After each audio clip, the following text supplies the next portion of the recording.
کہ مہمانوں کے لیے کھانے کا لنگر چلتا تھا. جو رات کو دیر سے آتے اور صبح کو ان کو جانا ہوتا تو ان کا مسافہ ہوتا تھا. کچھ مہمان رات کو دیر سے آئے، خانقاہ کا دروازہ بند ہو گیا تھا، کھانا وانا تو سب نمٹ گیا تھا. صبح کو وہ مسافے کے لیے آئے. حضرت نے پوچھا بھائی کب آئے؟ جی رات کو. ایسے آئے تو وہ وقت تو کھانے، تو پھر تمہارے کھانے کا کیا ہوا؟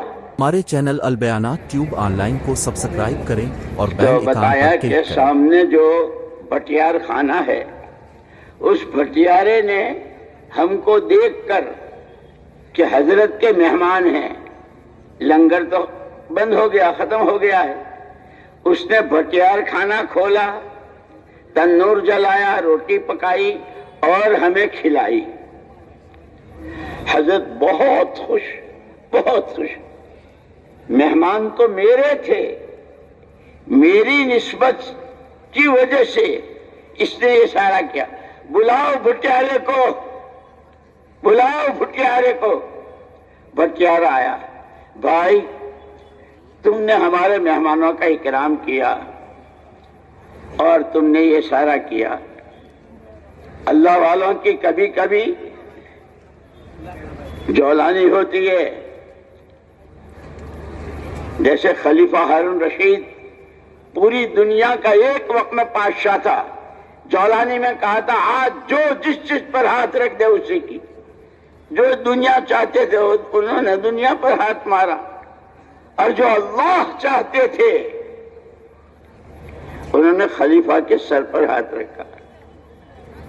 اس کی باندھی تھی، انہوں نے کہا یہ تم سب لے جاؤ. جب خلیفہ ہے تو ملک اور ساری دنیا تو اس کی ہے، کیونکہ اس نے سبق پڑھایا کہ ایسے ہی بندہ ساری دنیا ایک دفعہ نہیں 10 دفعہ لے لو، مجھے تو میرا اللہ چاہیے جو میرا مالک ہے، جو میرا خالق ہے، جس کے پاس کسی چیز کی کمی نہیں. حضرت باقی باللہ صاحب رحمت اللہ علیہ نے اسے کہا مانگ کیا مانگتا ہے؟ بھٹیارے سے. وہ بھی عجیب تھا.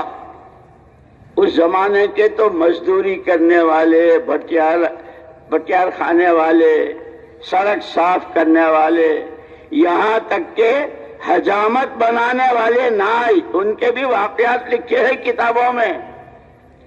سنتوں کا کتنا اہتمام تھا. قبلہ رخ بٹھانا، جس کے بال کاٹنے ہیں کاٹنا شروع کرتا ہے تو دائیں طرف سے کاٹتا ہے، سنت کے مطابق. ان کے واقعات ہیں کتابوں میں کہ پورا جہان بنا ہوا تھا.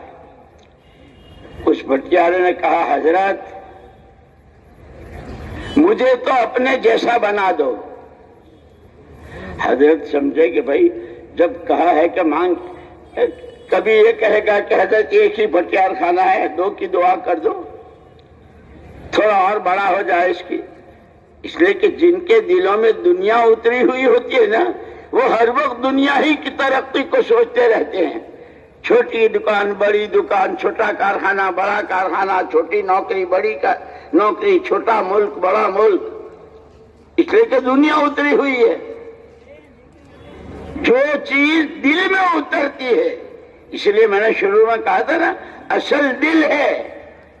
دل میں کیا ہے؟